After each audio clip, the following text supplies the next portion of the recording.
All right. I think I got this figured out. Zoom just had Zoom Facebook. Seemed like they had some kind of update, which caused a lot of confusion. But I think we are live now. Let me just add in some people here. Right. Cool. I think it's working now. Hey, what's going on? How's everybody doing? Good. Mike, spotlight tonight. How you doing, man? You ready? I'm about as ready as I'll ever be, man. Okay, cool. Can somebody let me know? There's some weird stuff going on with Facebook and Zoom. Is this live on Facebook in the group? Are you guys able? Can someone kind of give me a yes on that one? If so, yeah, it is. Okay, awesome. Yeah, Facebook and Zoom just changed a bunch of things. So luckily, I have a good friend named Caleb who was able to figure it out and explain to me what happened. All right, cool. So how is everybody doing? We having a good week? Mr. Jeff, what's up, brother? He's in his own world. You're on mute. I'm unmuted. I was muted. You always feel like a fool when you talk. So, yeah, going good, man. Nice, beautiful day here in sunny Austin, Texas. Yeah, it is. Is there anybody that's got some wins to share this week to start this meeting off? Started off on a positive note. Yeah, I do. Let's go. Let's hear it, baby. There we go. Please That's go what I'm ahead. talking about. I had a pretty cool one, just a unique approach I took end of last week. So I'll throw it into this week though, because it was after the call. So where I sold just a simple website off the Snaps platform.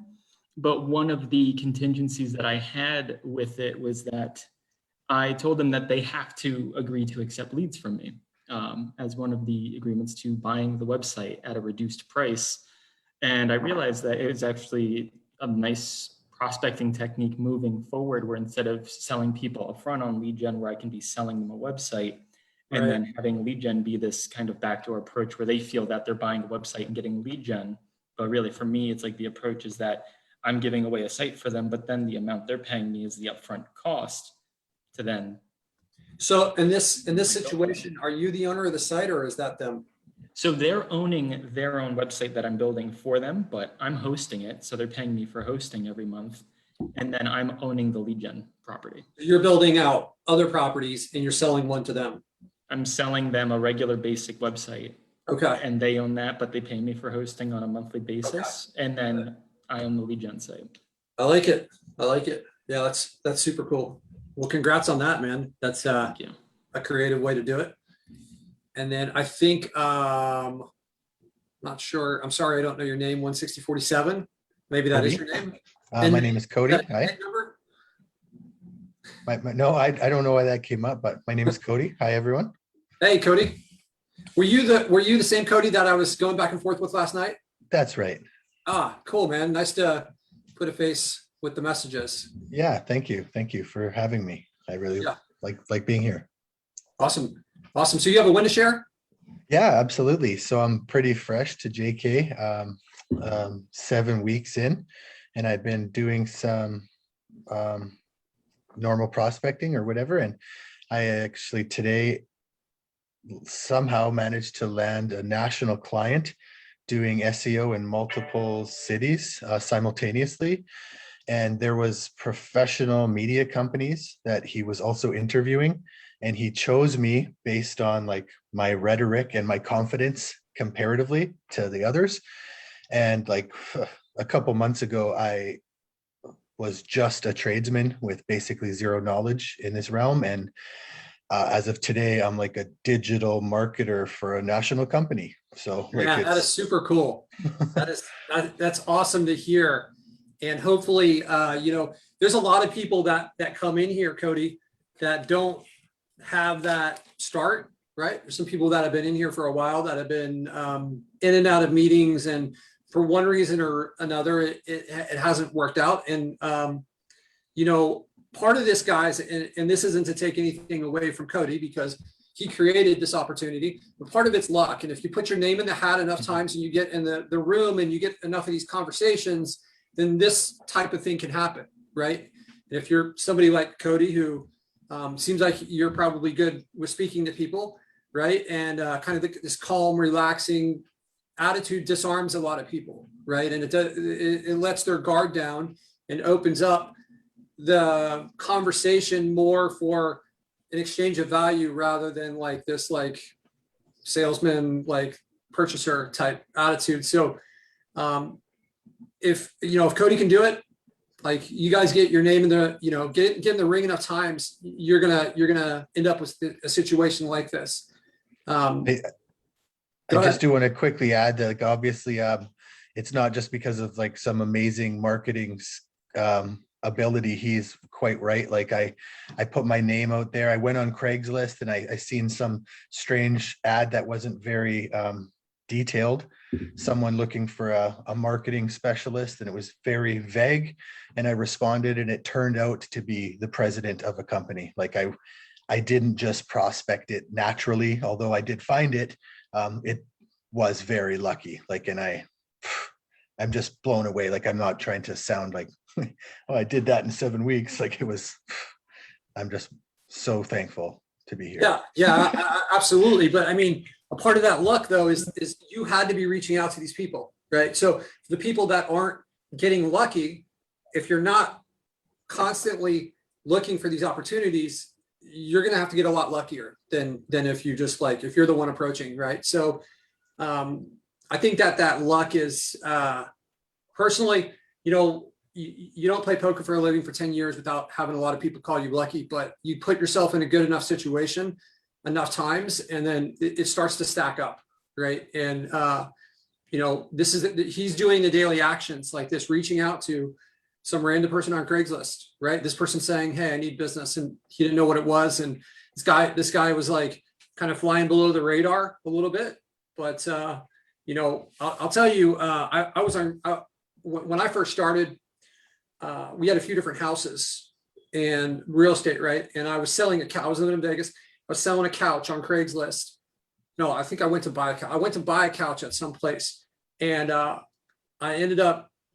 It ended up being a waiting room at a real estate place. It was like this black leather couch, really nice. And started talking to the guy, and we went in there to buy the couch, and ended up like selling him a $5,000 website and like lead generation and all this stuff. And then he referred other clients to me, and it was just like Craigslist couch. What had to happen? I had to like let him know what I did, right? It wasn't just a question of being lucky. It was a question of like, I was talking to everyone about my business everywhere I went. I was friendly. I was confident, right? These different things, put yourself in a situation enough time, you're going to get lucky, right? So on some level, you got to start asking yourself, well, like, is this luck, or is this like I'm just like I have enough reps and I'm like rolling the dice enough times that it's going to land on my number sometimes, right? So really, really cool to hear that, man. Congrats, that's awesome. I know that it can be a little intimidating at the first like 7 weeks in. Is that what you said? 7 weeks? Yep. 7 weeks in. So there's a lot of people in this group. There's a lot of successful people in this group. So I would definitely lean on them, and any other. Go ahead. Sorry for interrupting. I got the first call, just for the reference to, I absolutely bombed. Like I tried to follow the scripts and whatever, and I tried to remain the authority in it, but he is the president of a company who dealt with countless people like me. And I really did bomb the call, but then I followed up with a super like humble email saying, hey, look, my skill set doesn't stand in phone sales, or I'd be like a phone salesman. My skill set stands in getting people to the top. Like, I'm sorry I couldn't close an executive on the phone, but I guarantee I can do what I'm saying I can do.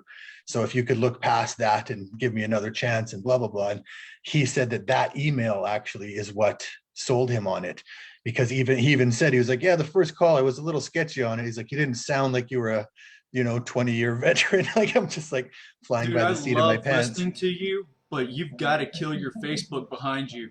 I'm hearing so much background. Dave, can you tell who it's coming from? Somebody's echoing really bad. Jeff, do you see where it's coming from? I can't I see. don't have I don't really Facebook hear it open at either. all. I don't really hear it. I don't really. Let me I don't see it. anything pinging out. Everybody is muted except, oh, okay, we got a few people here.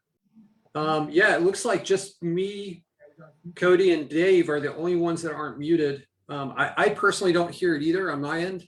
Wow, there's a ton of echo. I haven't been hearing it either. Okay. I hear. Yeah, sorry, guys, it might be me. See if I can, maybe that would. You have help. background noise going on over there, Cody? Nothing at all. No, it's dead silent here, and I have headphones on just so it's not playing out loud. Okay, yeah, I Maybe, don't maybe know. the headphones are doing it potentially, or Dave, do you possibly have two windows open, like the Facebook and, I know you're a pretty sharp guy, but it's I'm not probably. sure. We'll see after, hey, Dave, There's like people's voices are repeating. I do have Facebook open, but it's completely muted out. So okay. After, Wait, that's better. That's good. It's good. so I don't know what happened, but okay, It's good now. okay. I must have fixed it. I did it. Sorry to cut you off. No, it's okay. That's about all. That's about what the end of it. So. Cody, I want to point out maybe what, just kind of like read between the lines of what happened here and why, you know what, let's take a step back. I posted, and I'm going to start doing this every week. When I post the event, I'm going to ask you guys what you want me to go over. And a lot of you guys had mentioned stuff related to sales. Sales is about connecting with people, forming a connection, forming that trust, right?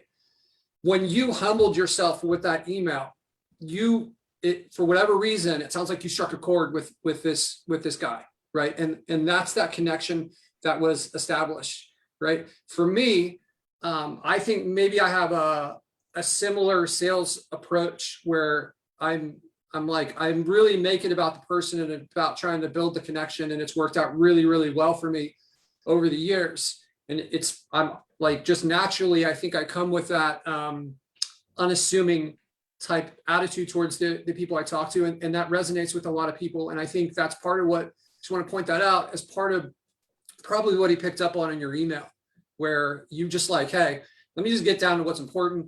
I acknowledge I'm not good at this part of it. There's this other part of it that actually matters. That's where I'm good at. So that's super cool. Congrats on that, man. And let us know, within this group, what we can do to try to assist you in this. Cause I know you've got you've bitten off a big chunk here. Right. But I still have to provide exactly. Yeah. Well, you need to come up with an attack plan, right? Mm-hmm.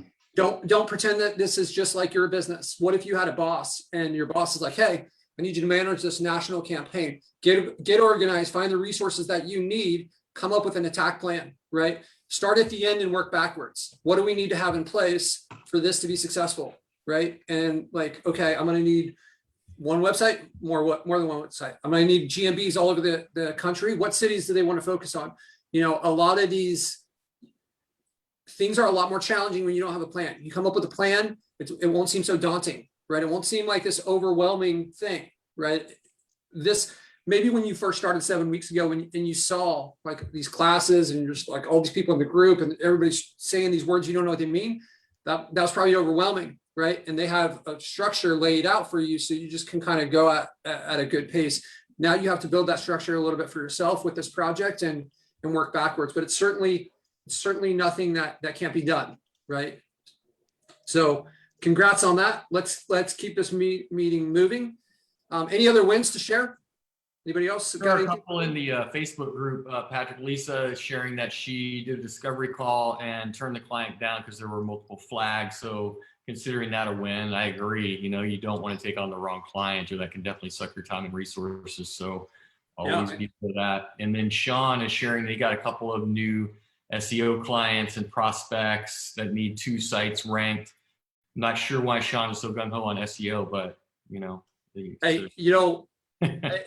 a part of the learning process, right? I know that one of the I have this open here. Ari had mentioned that he wanted help closing deals for SEO. So my first thought process is the same as Jeff's, and part of that is Jeff and I have had a lot of strategy conversations, but there's people like Caleb who do 7 figures on a yearly basis, and they focus on SEO, and you know, it seems like it works really well for him. So personally, my viewpoint on SEO is like, if you were to compare your hourly rate of what you get for SEO versus what you get for lead gen, SEO, and the biggest reason for this hourly difference is the longevity comparison between SEO and lead gen, right? When you build a lead gen and you own it and you're the sole provider, like we have a client in Dallas who runs a multi-million-dollar company. I asked him what percentage of his leads come from us. He said 99%. What are the chances of him getting rid of us ever? Like, he's going to hang on to that last 1% for his business. He's built multiple crews, right? So that's part of the lead gen. We've had situations where we've got rid of clients. When I started, we did really well in SEO. We knocked it out of the park, and we earned ourselves a no longer having a job with that company because they were too busy and they couldn't handle it, and they didn't want to grow. They couldn't grow it. So let's put it on pause for 6 months. Let's put it on pause for 8 months. During that time period, we were also managed a lot more by them. It was like, change the color here, do this, it was just like, for me, I want this to be passive, right? I love the passive nature of the business. And I think there's multiple reasons that I favor when you, so let's go back to the hourly rate though. So when you're doing SEO, if you're going to assume, and this is just based off of like, you know, a lot of reps on our end and seeing this within multiple groups for years, hundreds and hundreds of times, the longevity for lead gen is just so much more than SEO, right? And I think I heard that at the beginning, didn't listen, learned it, and then circled back. And then I really learned it, right? So, so let's say I build a site, okay? And I did this, I built a towing site, one of my first sites was a tow truck site. I built that, it's been 5 years, right? Since I built this site. I think I worked on it for probably like 60 hours. I did everything myself, you know, except I paid for the citations. I wrote all the content. I built the pages. I found all the backlinks. I added more pages. I just like got GMBs, found people to leave reviews. Just like every piece of it was done by me. And it was probably 60 or 80 hours 5 years ago.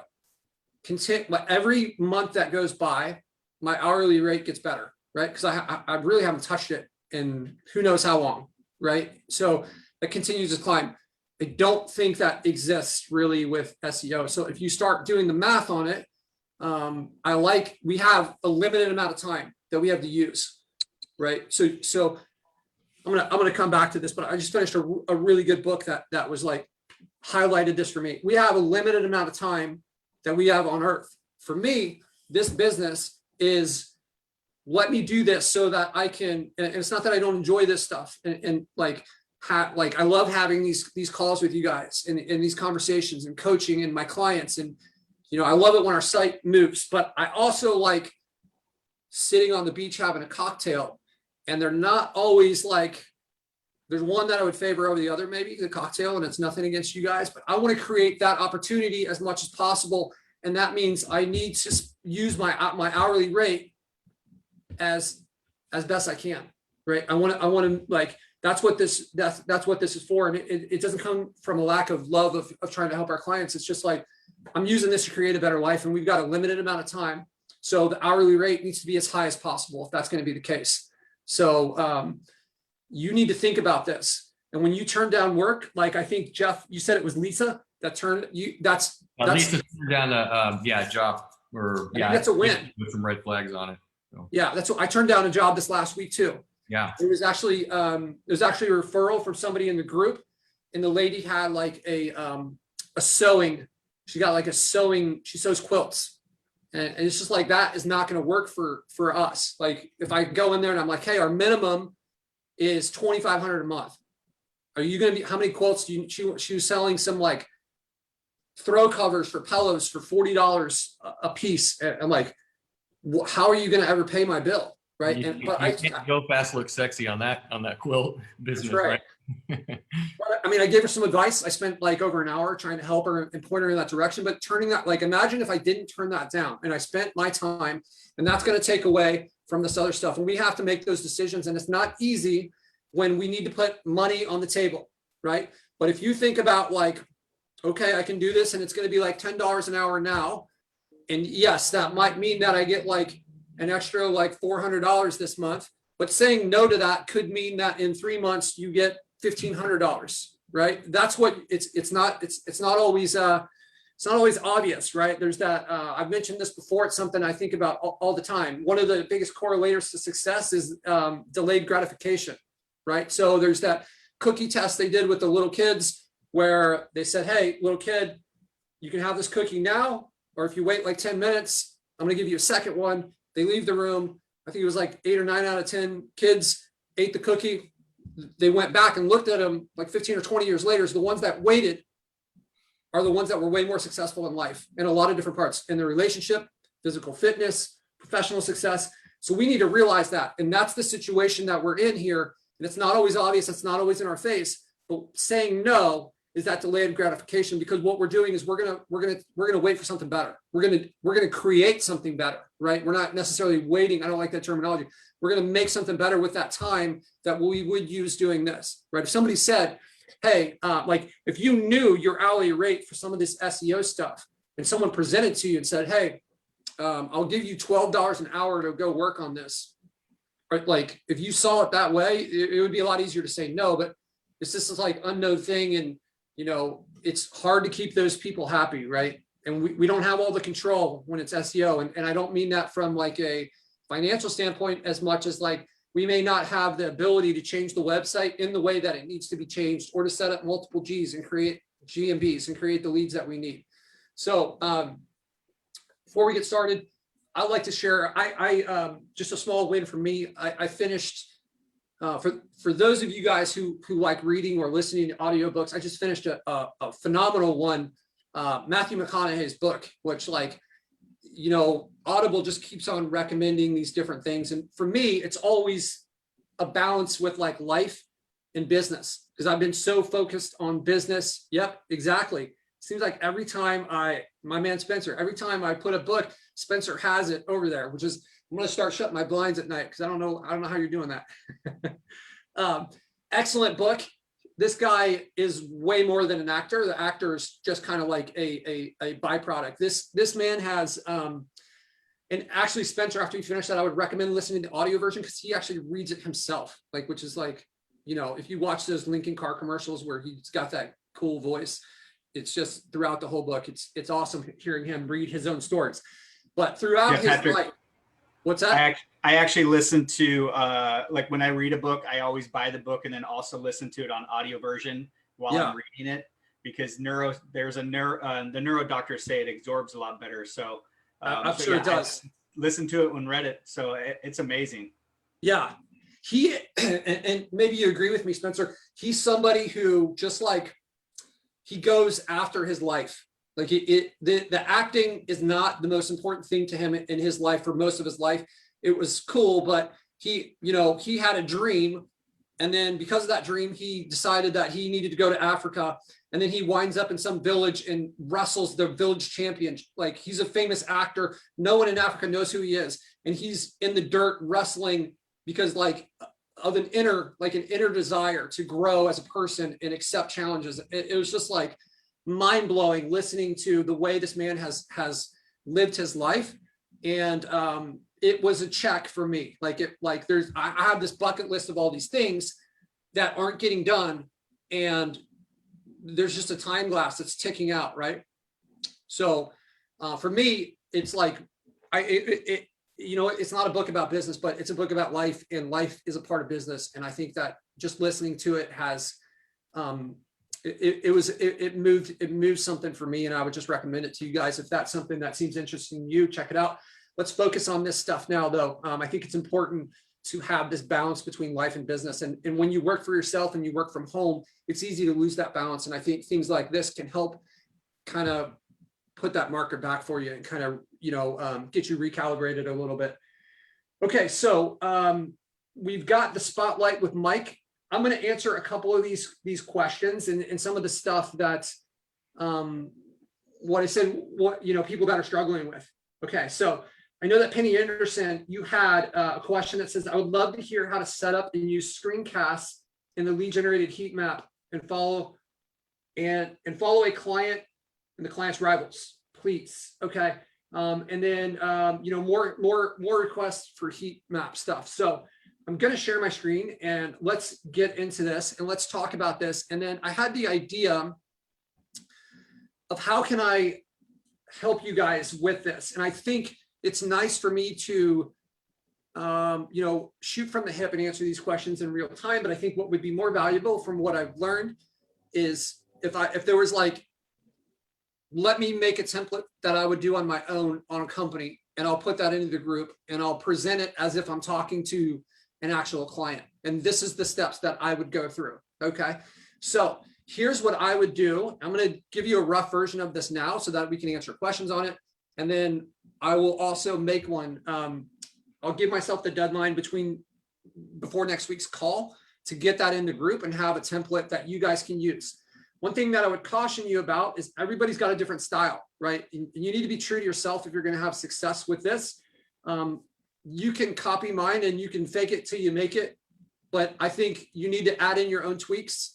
And it needs to be a consistent, like it's the delivery is not going to be the same if this is something that is like outside of who you are, right? So something to consider. Okay. All right. So can somebody type into the chat maybe and let me know? Let's pick a niche. I'm just going to shoot from the cuff on this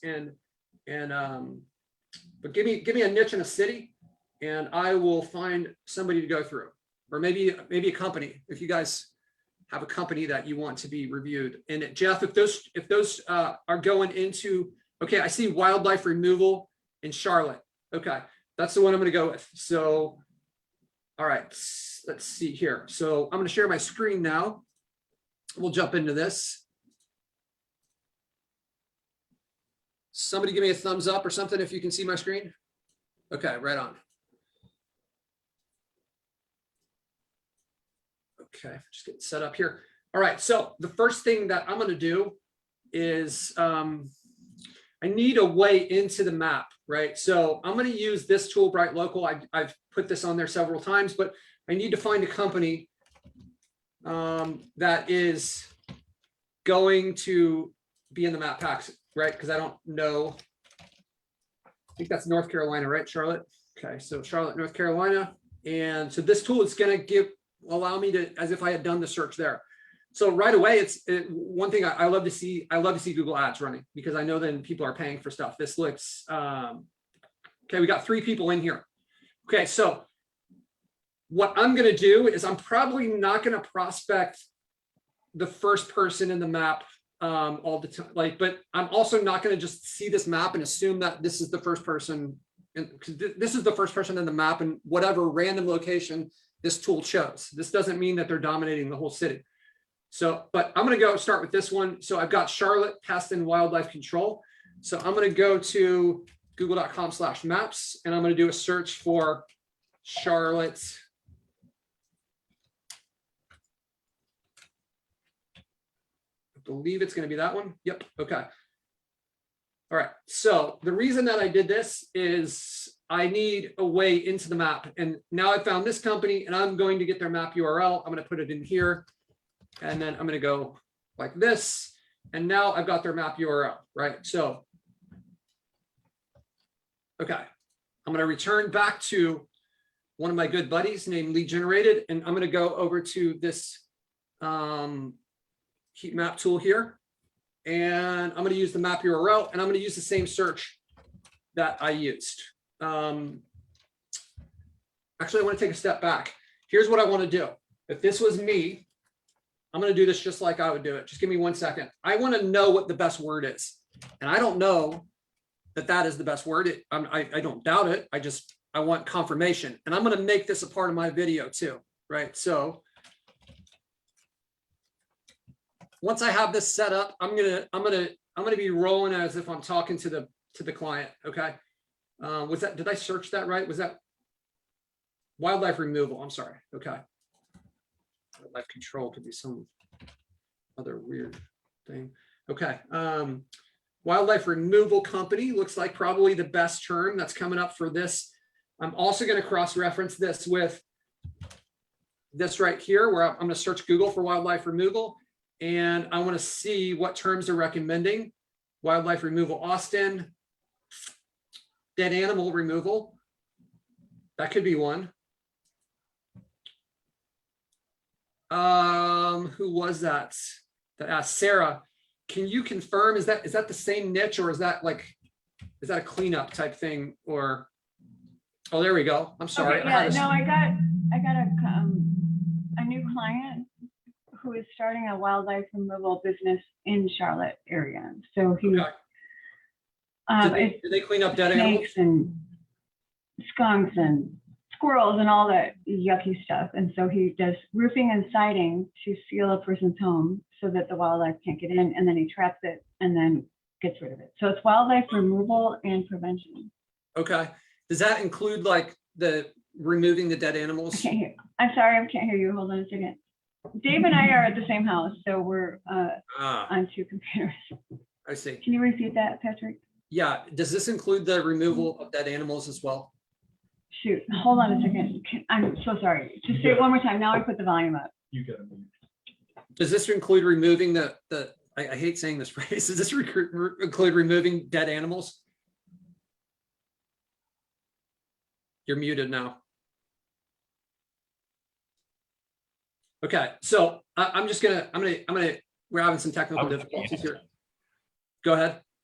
I would say yes. Okay. Yeah. Let's just pretend that it does. The reason that it matters is I want to find the best terms, right? And I'm going to show them this on the video that I record. And this is going to be a demonstration of my authority and me knowing what I'm talking about, the way I'm going to set this up, right? So we can see that wildlife removal has 3,800 searches per month, right? So I'm going to duplicate this tab, and I'm just going to do, because I want to know if this one has more. This is why it's important. So it isn't really, so 2,400. Okay, so this is going to be their best term, wildlife removal, right? From the short research that we've done and we found so far, right? So I want to show them this, and then this will increase the value of how they're ranking, right? If I can say, hey, here's the number, here's how you're ranking. This is why it's important for you to be ranking for this term. This is the best term. This is how many searches per month, right? Okay, so we need to make that connection between the two. All right, so now I've got them in here, and I'm going to do, it's one word, wildlife removal. Okay, and then I'm going to set this up for 1 mile, and I'm going to do a 13 by 13, but then I'm going to change this. I'm going to cover all of Charlotte. You'll find that bigger you make this, the worse people are going to rank usually, okay? Because now we're spreading it out over a good area and not just the area that they're in. Okay, so we're going to start that heat map. And once that runs, hopefully we start it right away. Okay, so we can see that right away that company was ranking first when we did the search, but down here they're like 10th and 12th, right? So maybe they're not the best one in town. That's why it's important to take this and put it inside the heat map, because we want to get a true story. Let's not just believe it. It could be that they rank terribly all over this whole map, and they've just got that one spot and that happened to be where that search was done, right? And we skip them because we think they're the top dog, but they're not, right? So that's part of why we're doing this, right? So when we go through, I'm just going to let this cook for a second. I really want to have the actual results in here. Does anybody have any questions about this while we're waiting on this thing? Okay, cool. I'm going to circle back to this. I think I want to answer one of the other questions there. Jeff, do we have any questions on anything else while we're waiting on that? Yeah, we have a couple on, Eugene is asking, is it possible to customize the status on leads? I want to track the leads, the deals the business owner closes after we send the leads over. Yeah, absolutely. Yeah, so the way that you're going to do that is through the website forms. So they are right here. Okay, so there is the getting started section here. And if you go to this, we have website forms right here. This is a really good video. And then there's the accompanying documentation on how that works. I would highly recommend going through that, but let me show you how it works. And then you can use that as kind of like a backup resource. So this is probably the most confusing part of the entire system, but this also allows a ton of flexibility and a lot of power.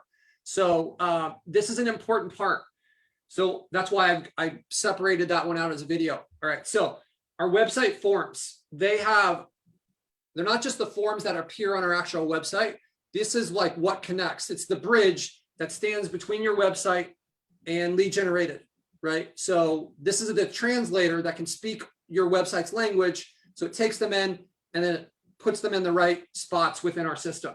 So every company has a website form. That's a requirement. Okay, even if you're not using like our embed or it's not related to that. This is our form builder. Over here, you can build whatever forms you want. Okay, so I could go over here and add a new field. So for instance, if I wanted to have like a drop-down box that was like closed status or something, right? And I could have one that says like estimate, maybe that's the first step. And then we've got like, bid sent. A lot of contractors would use like close lost, close one, I don't know, whatever steps they want. Okay, so we create that as a field. We can add that to our form by clicking on this button. Now it's on there. And this little person right here will allow you to control what happens. You can use this a few different ways, right? You could have the client log in, like this could be a CRM that they use. So they could log in. And when they log in, you can decide whether they can see this field or not. So they can see it. This can decide whether they can edit it. This will decide whether it's included in the email, that lead email. So as the lead comes in and it gets sent out to the client, this decides whether that field is included in that email. This will decide if you're using the embed form option. These next three ones are related to the embed form. So this will decide whether this is on their website or not. So if that's off, even though it's on this form, it won't show up on the form that's on your website, right? And this will allow you to change the name of it. So if I choose, like maybe I'm in France and I want to have that instead of name, right? To mean the same thing. So that way it can show up on the site with that, but it can still be mapped to the same spot within here. And then this will allow you to change the placeholder text, which is usually like, it looks like this, right? On a form field, we have the label and then we have the little text inside of it. When we start typing, it removes it. So if you do this, this is one way. You can add in whatever fields you want. And the great part about this is where all the flexibility and awesomeness comes from, is on this screen, every one of these columns is a field, right? So you kind of let this process, what this means, every time you create a field, you add a column, you can add whatever columns you want, and you can search by whatever columns you want and save these filters, which means now you have this incredibly dynamic system, which can track anything you have in there, filter, be added to the, like, it's almost like you're building your own spreadsheet, but it's got all this other functionality that's attached to it where stuff's automated and it's flowing into it automatically, right? So Jeff, I'm sorry, who was that asked that? Oh, it was Eugene Song asked that question. Eugene. Great question. Let me know if that clears that up, and I'm happy to answer any additional questions on that. Jeff, if you could just get like a thumbs up from him or something, or if he's got any follow-up questions. Yeah, he said awesome. Okay. And then Javier was saying something related to this. Maybe you can add a comment to the lead detail section for every lead. Well, I think you've kind of gone past that, maybe. Yeah, So it's certainly better if you want to be able to search it and you want to be able to add it to the view. Then doing it the way that I said is better than putting it in the comments, because with this structure, you get the power of the database where you can go and search by any of these fields, right? If I wanted to search for a name, right? So if I wanted to search for Mary and I put it up here, this is searchable now, right? So anyone that has that in their name is going to come back, right? So even things that are close to it, right? We recently added that in because I think it was causing problems where we don't have the exact spelling. So little tweak that went in there. Okay, so let's circle back. I want to clarify real quick. What does closed status mean? Sarah's asking. So, I mean, that was just like, I was making a field for the contractor. So for them to track the status of their jobs, they can have a job status of closed. So they've closed the deal, right? So that I've seen a lot of contractors set things up that way. So that's, I mean, it was just a hypothetical, but that was just going off of like how I've seen those guys operate in the past. Okay, so I do want to circle back to this. I think this should be done now. I know that it takes a couple minutes, but all right, so this is what we have. We see that this person is actually ranking really well. This is a huge area. Okay, so this may be Sarah, this may be your client or maybe the #1 competitor of your client. We can quickly find out by going to this averages tab here, right? And let's sort by average. So this company right here is the #1, and that is who we chose. It is the one that showed up first on our thing, but that is just like kind of irrelevant. This is really what matters. Is like, what's their average? So just to be clear on this, what the average is, we're taking all these points. There's 169 points on this grid, as you can see right here. We're adding all these values up from the ranking, and their total divided by the points, they have a 4.6 average. That is the best average in this area that we defined for the term that we defined. So when you're doing due diligence, this should be one of your first steps so that you could find out this. And then you're going to want to go and dive into this. So now we know who is not one, right? We know all these other people. This could be your prospect list. One of the things I might do is try to cross-reference this. If any of these people are running ads, if we go back here and we look and see, this is this Acme Pest Control Company. We know that they're willing to pay for ads. Let's go and see if Acme, if they are on this list, right? So I'm just going to search this page.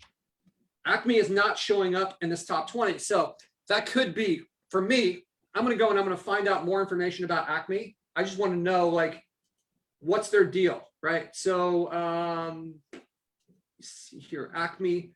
I don't want to cost them money. AcmePestControlCompany.com. That almost sounds like it's a national company. I didn't click on their ad just because I don't want to charge them that per click. So this is their site, okay? And we could go through, and now okay, this is what I'm gonna do. For this, I'm gonna prospect as if I'm approaching Acme, okay? So Acme is my target. So like, hey, let's say that this guy's name is Roger, okay? So, hey, Roger, I saw your company online, and I don't know if you guys are looking to grow, but I figured I'd give you some advice. I'd be willing to talk more if you're interested in it. But either way, I can tell that you guys have some really good reviews on Yelp. It looks like you guys have put some time and effort into your to your site and trying to make things good.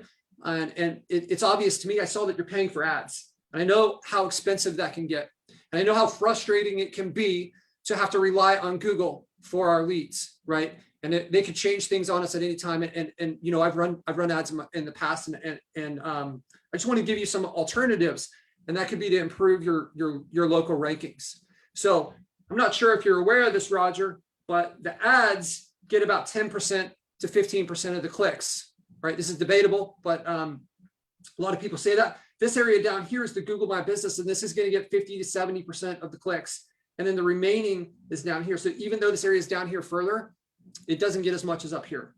I mean, it gets more than up here, right? So this is the #1 person. We've got this really cool tool in our agency that will allow us to see the ranking across an entire city, okay? So what this means is that when I search for wildlife removal, if I were in this spot and this company would be showing up first. If I click on this, check this out, I can see the ranking from 1 to 20, right? And I can see that unfortunately for this spot, Acme's not showing up.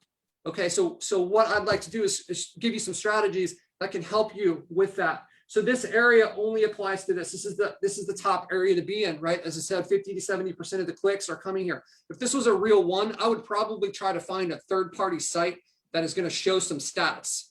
You got to think about, we don't know what type of person Roger is.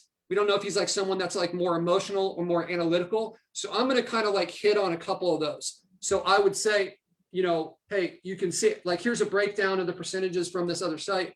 So, maybe I'll pull up something that shows rising Google ad costs, right? Okay, so back to this. Okay, so what our map does is it's showing you the rankings in that area, the most important part of the search results. And we can see that this company right here, maybe you've heard of them, right? The good news is they only have 8 reviews, right? And so Charlotte Pest and Wildlife Control, they are the best ranking company. This average is calculated by their average score on this map. And of everyone in Charlotte for this term, they're first. Now you might ask why I chose this term to go after. So I've got a few tools that I pay for. And this is what I found right now. Wildlife removal, what you guys do, seems to be the one that has the most volume. So there's 3,800 searches on a monthly basis, okay? Now that doesn't mean they're happening in Charlotte, but you can kind of, like Charlotte's, you know, one of the bigger cities in the country. So we know a large portion, they have a lot of wildlife there. So we know a large portion of these is coming there. So for this term, this is their ranking. And I don't know, Roger, if you've ever experienced ranking on the first page, but it can have a phenomenal effect. Let me show you one of the other businesses that we work with, okay? So this is Bob's Bear Removal, similar niche, but he focuses on bears. And this is what we've done in their city, right? I don't know why, we're having an issue with our heat map right now, guys. This 20, I think we've got a little glitch here. We're working to fix that, but you can see the domination that we've had in this city. So the next thing I'm going to do, I'm not going to do this now, but because I don't want to expose my call account, but I would make a big deal to open up your phone system and show, if you have this success with something else, show it. Actually, you can do it from here, right? We can go in here and click on this, all leads. So I want to show you what we've done, right? Over the last 30 days, you know, and Roger, we've done this all over the United States. We've had this same success. And the reason that we do, it's not just the tools that we have that other people have, but I've spent the last several years of my life studying this, mastering this, going to, you know, different mentorships and stuff like this. And you could see, like, if this were my real account, I would have more to show here. But even though that's like, over the last 30 days, we've created 300 opportunities for our clients, right? And, you know, that's turned into a lot of business. And the way that we've done it is with this right here, right? This correlates to those calls. So I want you to think, like, what does your business look like as you move forward? If you're getting 300 leads a month on a monthly basis, what does it look like 6 months from now? I'll tell you who knows. Charlotte's Pest Control knows, because they're dominating this heat map, right? So they're not doing an amazing job. They're doing an okay job. Let's talk about it. Let's bring them up and let's analyze our competition. So you have a much better looking site. It's obvious to me that you've spent more time on this, but unfortunately, Google isn't choosing based on who has the best looking site, right? Some of the things that are going to affect your ranking are the content on the page. So you can see one of the reasons that this company is doing really well is they have a tremendous amount of content on their page, right? That's probably 1,000 to 1,500 words, maybe more. It's kind of hard because they've done a poor job of organizing the information. It's hard for me to tell how much this is, but it looks like a lot of information. What you need to do on your site, which we have open here, which looks beautiful, is we need to find a way to get more content on here, because what Google is doing when they look and they decide who they're going to rank is they're going to find out who is the most relevant. So when I say relevance, I'm not just speaking about the terms and the relationship. They're looking at the quality. Who's the best at this? One of the ways that we can, sorry, we got some sirens going on over here. Hold on 1 second. One of the ways that we can determine who the best, or Google can determine who is the authority on the subject, is who covers the subject the best. And it looks like you've built out a lot of pages, but your home page is the most important page. So we absolutely need to get more content on here. I don't like the fact, so when somebody comes here for this service, we need to think about what they're looking for emotionally, okay? So when they come here, it's great that we know right away that you guys deal with bees, but really what they want is they want a safe home, right? Or a safe business. So let's show a family that's happy in here. It's gonna increase your conversion rate. It's gonna improve that, okay? So it's good that you have a form on here and this button that says submit. We can do that better. Let's create this connection. Maybe it's like get my free estimate, or like let's do something that's going to connect. And this button, it's great that you matched your colors, but this is a spot we want to stick out. This is going to improve your conversion rate. We've done this all over the country, and putting something in here that sticks out is going to draw the attention to the most important part of your page. You want to get your phone number up here.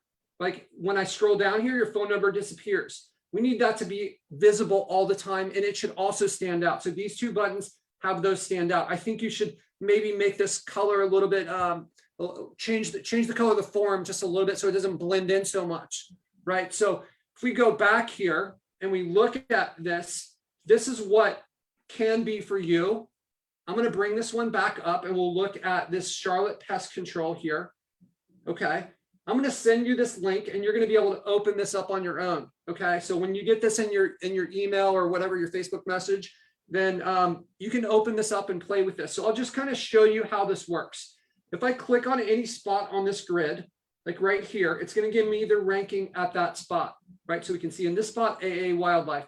If I want to see how they're ranking, I can click on this and it will flip the map. So that's how that company's ranking, right? So I can go through this and I can kind of get a real good feel for the entire market using this tool, right? So this gives us a lot of information. Now, some of the strategies that we would use if I were in your shoes, you know, and I would actually run a second heat map that shows them, right? And get them on here because they're not even on this one. But let's say if I were in your shoes, let's pretend for a minute that I am this company. How am I gonna improve their map? So they've taken over the entire northwest part of Charlotte, right? This one company has dominating this northwest part of Charlotte. And if I was working for them, what would I do to try to help them out? Well, here's what I would do is I would apply some hyper local strategies to these parts of town. So what we can do is I can zoom in on this and I can see where we can improve at. So some of the things that I'm going to do is I'm going to build some pages on my site that are going to talk about Mint Hill and these other Matthews and these other parts of Southeast Charlotte. Okay. Sometimes you can even set up another one of these locations. These, Robert, these kind of work like antennas, right? When we put an antenna in the ground, wherever we're closest to that signal, the stronger it'll be. So what we do is we help build the bigger antennas so that we'll cover the whole town better, right? So we can put more of these antennas, right? So that way we're always close to somebody searching. But this tool lets us know where those antennas need to be. And there's a whole strategy that goes into that. But some of the other things we want to do, getting some reviews. As a part of our service, in our tool, we have a reputation management service. So I would find Roger's Acme. Maybe he doesn't even have a GMB and that's why he's not showing up. And I'm going to know that information when I go and do this pitch. But I'm going to go through and say, hey, like, it looks like you guys only have 3 reviews. We've got a reputation management service that's built in that comes with everybody that signs up. Because the way we look at this is our success is your success, right? So what do I need to do? How can I make us as important to you as possible? And like, we need to build systems and get this in place, right? And one of the ways we're going to get reviews, and in those reviews, we want people to mention wildlife removal. We want them to mention the part of town that they're in, right? Maybe we can take some pictures and we can name some of these pictures on the southeast part of town. So it's almost like when you start stacking these things, it's almost like you're throwing darts at these spots on the map, and we're going to turn these yellows into greens, right? So that's kind of would be my pitch, something like that. I know that. Yeah. That's awesome, man. So, when you can get that fluent in your knowledge of this stuff, that's when everything comes together. I mean, that's really what Patrick just did. That's what all those reps that I talk about that I did last year and just banging the phone a couple dozen times a day, like that's where it got me to be able to talk like that. I mean, as close to that as I can't get that far, but you know, that's what it is when you're that fluent and you know where to go with each topic and you can just talk so smooth like that. Boom, it's done. I would like that. I appreciate that, Jeff. Thank you. That was from the cuff. I would probably know a lot more of those data points along the way. I would have all these tabs opened up. I like to work from left to right. So I'll have a plan. And you know, I might have like WS at the bottom needs to be muted. WS. Can somebody just popped in and didn't mute. Sorry guys, I don't know where the controls. They always okay. I got them. Hold on. Coming soon. WS, if you have questions, feel free to unmute yourself, but for now you've been muted. So like I would set things up with my tabs. I might have a little text that they can't see. If I have a second monitor, I would put it on that second monitor and I would just kind of like go through and I would work from left to right across the tabs, show proof, demonstrate the knowledge that you have, and then give them a plan of how you would take it, right? The proof. Yep. Hi, I'm Sarah and Dave. We're at the same house. Okay, so I was the one who put in the wildlife removal. And so you're taking this guy through all this, you know, you're showing him all this stuff, but there's something missing. So you call him up and you say, hey, business owner. And where is it that, at what point are you actually screen sharing with him? Or right. Great question. So I wouldn't do that from the beginning. Like if I were, like I've mentioned this in the past, I would do this from the beginning in a different situation. If I'm in a Facebook group, I've mentioned the strategy. I don't know if you guys have, I think Jarrett Miller tried it and he got like 16 appointments in a week and a half. And I've never heard of anyone else trying it.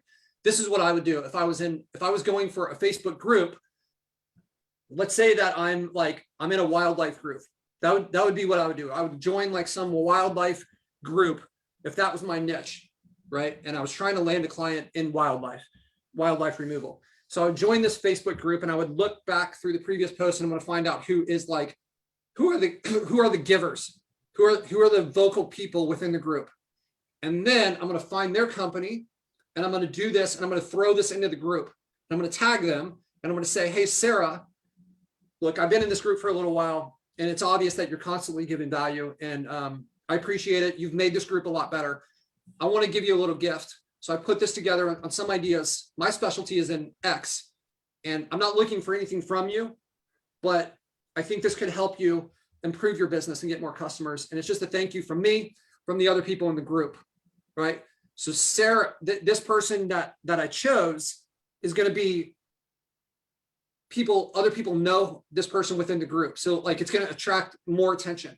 Okay. And now I've got a video out there. Yeah, you sent a video to him, like in a personal message, or you? No, I'm putting it in the group. I want everyone in the group to see it. Right. Right. So, you know, so now I've got a video that's displaying that I know what I'm talking about, and I've got a strategy, and it looks like it's a gift, but it's really a prospecting method. Now I've just kind of like established myself as the expert in the group because I'll go through and have this. So that would be if I was. But that's not your question. So right, that would be the time that I would do that. Yeah. Okay? If you like when you do that search and you see like the top 10, like how do you pick which one out of those 10 that you would reach out to? So I mentioned this briefly when I chose Acme, right? So what I did is I looked here and they were running ads, right? And then I also saw that they had a nice website. And I didn't see them. So it was like a combination of a few different pieces, right? They weren't showing up in the top spots here. So I know that they're running ads for something that they're not ranking organically for at all. Right. So I am on a mission to help people that are good at what they do and are great people. Like, I don't care if Acme wants to be my customer and he's like, if I go and see he has bad reviews, or like Jeff, for instance, we put someone on a trial yesterday, and then we saw that they had bad reviews on the BBB, and we pulled them off the trial. Like, we're not going to work with them, right? So that's a part of our criteria. That's an integrity thing for me, where, you know, this is a zero-sum game, right? Like, if we rank a site, we're taking leads and we're giving them to a client, we're taking them away from somebody else. Right. So when I do that, I want to make sure that somebody who is good at what I want to take them away from people that are jerks, and like, I want to give them to the business owner. So I put that as a part. That's who I don't want to have a client that I'm going to have to deal with that I don't like either. Right. So in this situation, I have somebody who came to me. He found me in the local chamber of commerce, just in marketing. And he came from Atlanta. He had a successful business with his mother who passed away suddenly. He moved to Charlotte. He's starting over. I got a domain name for him, what his domain that he wanted. I got it for him. And now he's starting new in this new area. So he's going to have all of these competitors that you're showing. So how do I help him the best? Okay, so as far as like the prospecting part of it for wildlife, I think you're like, it sounds like you've already closed him. Right, I have. Okay, so okay, what I don't mean to like avoid your question, but I want to just answer your first question that you had asked Right. before, because I think other people are Right, going to how do have you the pick same out one. of the top 10, which is more relevant to most people? Right, go ahead. That and also you had asked like, when do I send them this video? So Right, during that closing, after you've established some sort of contact. So it may be the first phone call, like first phone call happens. We've got a little bit of a relationship. They don't know me. I don't know them. After I get off that call, you know, sometime within the next 24 hours, I'm going to have this video made and sent over to them, because prior to closing, right, this is going to be my vehicle to help me close. I like talking a good game on the phone is one thing, but when you can get on here and just like demonstrate the knowledge, like I tried to do here, where it's like, hey, this is the strategy. Here's like why I chose this. Here, like, just like they're just going to be like, this is my guy, right? That I think. right, because you can't show them anything on the phone. So you're just Can't show them. This is the screen. It's the power of the screencast, right? Yeah. So, so that's when I would do that. Now, how are we going to help the guy, right? That's your next question. Did that answer correctly, or like? Yes, but okay, wait. So let's say you're doing a search in a new niche. So I'm doing the 100 due diligence, and I see all the different niches and whatever. So how would you pick which one that you might reach out to first? And I totally understand what you're saying. Like somebody who you can see they're making an effort. They're Right. trying to advertise. They're doing something to try to gain more customers. So you want to go with somebody who has a little bit of like desire in them, or like ambition to try to make it work, right? Yeah, for sure. And you won't know that completely until you speak to some of these people. Like I think within the first 5 to 10 minutes of the phone call, you should have an idea if this is your person. Like, Right, because you would tell them, right? Like, look, I'm going to work with. Sorry, I just ordered food, and my big, giant, lovable 110-pound lab who will only give them kisses. Skip all that. So, okay, wait, now I lost my train of thought. So I would tell them, look, I'm not going to work with anybody. I only want to work with one niche within this geographic area. I need to know that you close sales. We're looking to partner up with a company that is in your line of work that can close sales and is, has goals about growing in business or scaling. Yeah, I would say you need to rephrase that, and you need to say it with more certainty. I'm going to say it, and it just as an exercise, I'd like you to try it again. Darn it, I thought I was saying it with more authority. No, you're good. You're good. Okay. I'm just going to give you feedback on my opinion on it. Okay. That's fine. So this is how I would do it. And I want you to kind of listen to it, see if you get any emotion associated with my little pitch here. Okay. Look, we've done this all over, and we've grown our business to the point now where, adding one more client is not going to change a lot for us financially, but adding somebody that we have an impact on the right type of person. This is why I do this now. When we come into a town, we take over the town, and that is not right for everyone. That's not the type of business that everybody wants to run. And there's no problem with that. But I come from a competitive background. And when I come into something, my goal is to absolutely demolish the competition. I'm going to take over that town. And I work with companies that want to grow multi-million-dollar businesses. If that's not you, no hard feelings. Like I said, what we do is not for everyone. You do that so casually, Patrick. Like it's like you're sitting back, you're smoking a cigar, and you're like, hey, we're coming to take over a town. Like that's awesome. Like you say it with confidence, you say it with engaged detachment, which I've learned before. Like you're engaged, you want them to succeed, but you're detached from the outcome. And you're like, hey, if you're the right person, great. If you're the right company, awesome. If you're not, find somebody else. To me, that's the belief in the product. Right. Patrick got there because he went through and took all the hard knocks along the way. I think what he and all of us are trying to do on the call is try to get you guys there faster, right? You don't have to take all of the hard knocks that we have along the way. And it's just once you get to that point, that's why I always refer back to those reps. That's where I got my that cut my teeth, right? On all those reps that I did a couple of years ago. And I'm just banging the phone over and over and over again. Really quickly, you have to dial in your languaging, and you have to get really, really a lot of confidence in what is coming out of your mouth, or you're wasting your time. And you're like, I don't want to pick up the phone 24 times a day. I only want to have to pick it up 20, and tomorrow 15, and the next time once, you know, if I can pick up one call close, right? So it's like, it's your time. So there's money on the table. It's like, how many reps is it going to take you to pick it up? So for me, that's what it's all about. And I think that Patrick is, you know, just taking the hard knocks along the way to get to that point where now it is like smoking a cigar, and he knows that he has a team of people behind him that can back him up on anything that he says. Yep. So this is what you can do, Sarah. Maybe get in front of the mirror.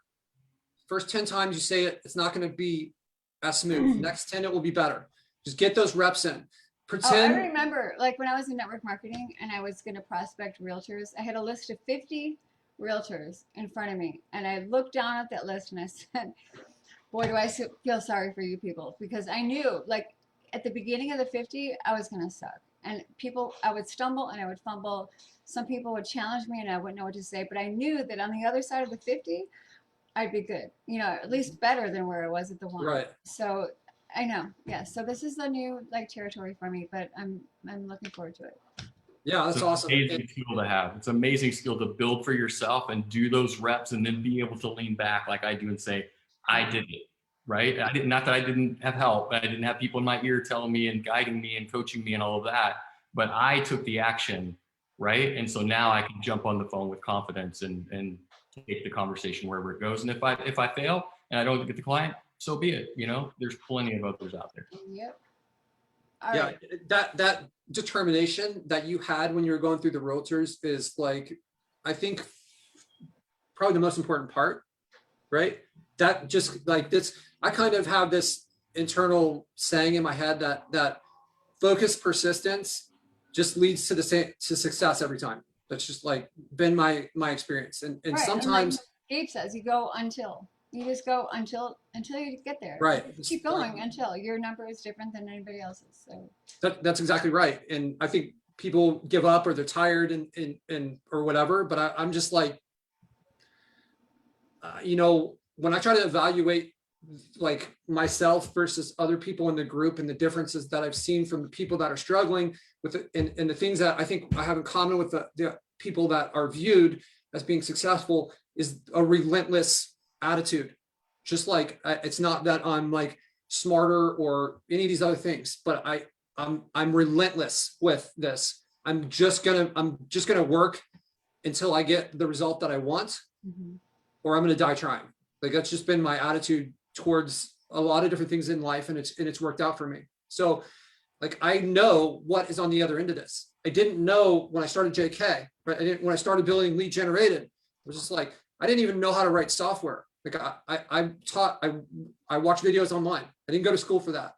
It was frustrating. It was tough, but I knew that I was learning, and I knew that I was going to get somewhere with it, right? And it took a lot of effort, and it's that delayed gratification. It was just like all this, the thing I left you guys with on the last call, the steps. I've had that idea in my head, like getting punched in the mouth is a step, like getting frustrated. I'm glad that I'm getting frustrated because I know that's a step and it's going to be out of the way. Now I don't have to like that's done. I'm done being frustrated. Now I learn from it, right? It's just like when you can turn these like terrible moments where it sucks and you don't want to do it into something that's good because you're like moving towards something. Like you passed the bad part of it now, and like we're through that. We're out of the woods. Now we're going into the sunny field all of a sudden, right? But when you're in there, it can feel like you're never going to come out because, you know, there's no staircase that you can see the top of it and know that you're just like, okay, like this morning, I'm good, I'm there. It's just not how it works. So without that visualization, sometimes it can be tough. But well, also I think, I don't know how other people are, but for me, when I focus on money, it doesn't go well for me. But when I focus on a purpose or a vision for how, not just, just to say to help people is too generic, but like, how do you want to help people and why do you want to help them and why? Like, why?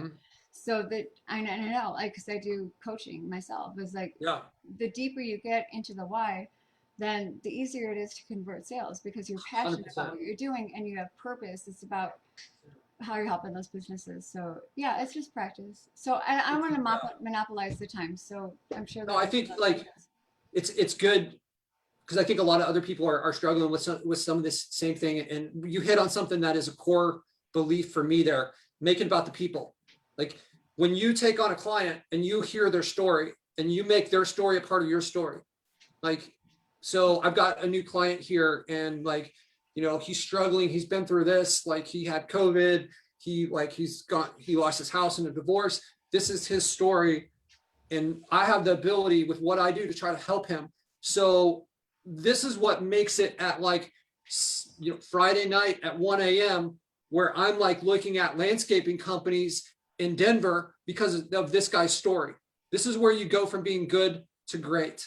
You know, I did a charity thing when I was in Vegas. It was called Street Teens. So there's like Las Vegas has the most homeless, one of the largest homeless populations for teenagers because of like their parents are addicted, which leads to abuse and they get kicked out of the house. And I was doing this challenge. It was 7 days long to raise as much money as possible for these kids. And the first like 3 or 4 days I had raised almost no money. And the reason was because I was making it about me. I was like, I don't want to ask people for money. That's just like, it felt gross for me to ask other people for money. People don't like charities and all this stuff. And I started thinking about, I drove around, I found like some of these kids and like, they're over there sitting there and I'm looking at it. I'm like, what is it like to be these kids, to be like under a bridge at night, not knowing where your next meal is coming. You hear noise, like getting in tune with them. There's like 75 people that were in this group. First 3 days, I had almost nothing. By the 7th day, we'd raised like $35,000 from me. And I was just, I'm like, I'm not making this about me. I'm going to make this about them.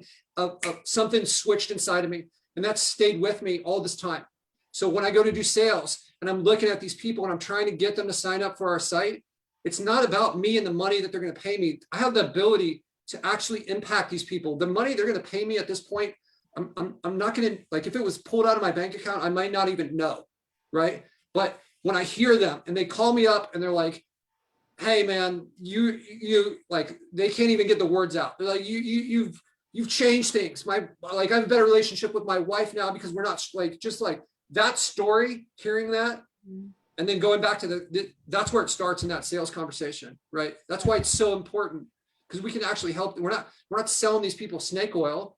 We're selling them an opportunity to make a big difference for them and their business and something that they're working really hard at, right? So impact, right? You're having an impact, exactly. All right, so I'm like, I get excited about this stuff, so I'm sorry we're like down the tangent. Thanks, but it's important, and I think it's why we should. This is how you go from being good at this to great at it when you start focusing on the person. And like, what if this was your business? What would you do for it? If you treat your clients that way, your clients are going to be paying you more. The byproduct is your business is going to be more successful, right? So, all right, we're already over an hour and we haven't gotten to our spotlight yet, Mr. Mike. I know you've been waiting there patiently. You ready? You ready for the hot seat? I am ready. There we go. Ready to unmute. Sure. All right. Talk to me, man. All right. What's going on in your business? Double thinking. Where are you in your business? How long have you been in this business model? Oh man. So I started September 12th, September 18th, somewhere around there last fall. Okay. So you are about 7 months and a week or something, right? So how has it been for you? What are you dealing with? Good. So when I first came into the program, I kind of made some assumptions on my own. Everybody that I was seeing in the group had been really successful, or a lot of people have been, but they had all been in it for like 2 or 3 years, 5 years, stuff like that. So I came up with the conclusion myself, okay, well, the name of the game is put up as many sites as you can, because that's what Dan says as well, right? Mm-hmm. So I didn't do any SEO. I didn't do anything. All I did was put my head down and worry about sites. So as of today, right now, I'm at 104. And by Monday, I'll be at around 108. So then I'm going to stop building based on your advice, but I already had content built out for a bunch of sites. So so my advice of like, the rental home analogy, right? Of like Exactly. Yeah. That's not building true. houses until you got the 20, the 25 site, 60% rule, right? I don't know if you were on last week's call or maybe you rewatched it. Yeah, no, I was, but Okay. yeah. So I just kind of like made a rule to try to help people have some guidance. If you have 25 sites and 15 of them are rented, then my advice is to build more sites. If you have less than 15, which would be that's 60%, then you should focus on renting your sites. So Mike, you've got 104 sites, soon to be 108. How many clients do you have? Zero. Zero. Okay. Yeah. So as I said, this is not about shaming anyone. You've built a big asset network now. Maybe you didn't do it the way that I would have done it from the beginning, but you've done something that is it's going to have a lot of value, right? You got a lot of shoes on the shelf that we can get tied in there now, right? So 104 sites. Are those phones ringing at all, Mike? Yeah. So, well, I didn't have any phone numbers up. So I built websites. And then when me and Patrick talked a couple weeks ago, I started putting phone numbers up. Yeah. Yeah. I got 13 out of the 104, which I'm part of the problem. I'm going to ask you guys for help tonight. Is 13 of the 104 on either page 1 or 2. So I put phone numbers on all of them. Nice.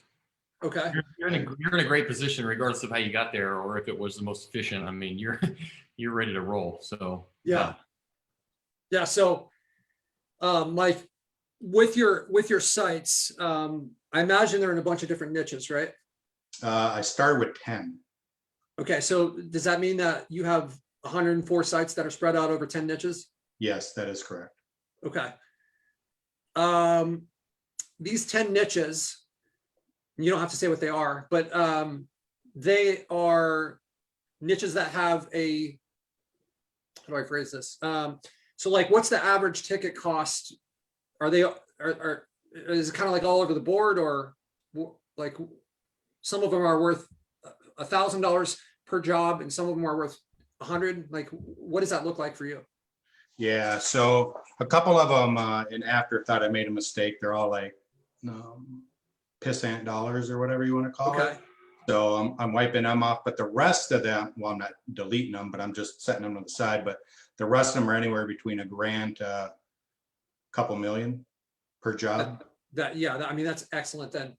Okay, so I imagine the ones that are $1,000,000 to a couple million, and as we go towards the million, the volume, I'm sure, is going to go. The search volume is going to go down, right? Yep. Unless there's some place that has millionaires everywhere. So the other ones. Here's another thing that I would consider when I'm trying to come up with my game plan for this is like, I'm going to look at what's the value of the leads when they're coming in for these sites, right? What's the competition look like? When you built these sites out, were you doing your due diligence on all these? Absolutely. Okay. So you've chosen 104 sites that in your mind are in good markets. Yeah, the first 20, so my very first 20 coming into JK, I think I pushed a little bit too fast.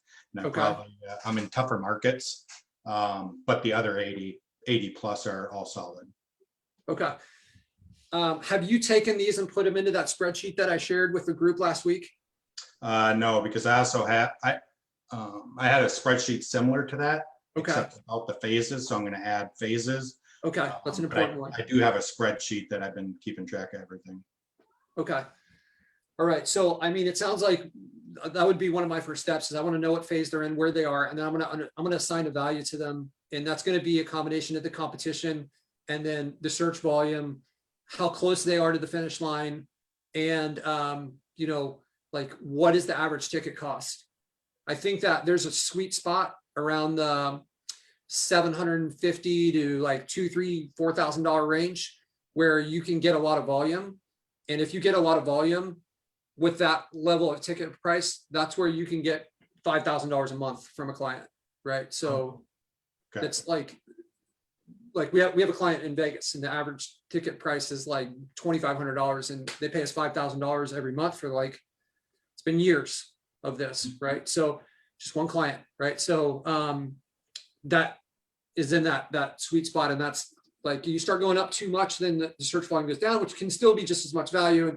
And it's just something that you should be considering when you're evaluating your game plan. So you've got 13 numbers on these. That means that I think you have a bunch that are going to be in phase one, because did they have GMBs? Where are you with GMBs? I haven't done any. Okay, we got to get the GMBs started as soon as possible. That's a process, right?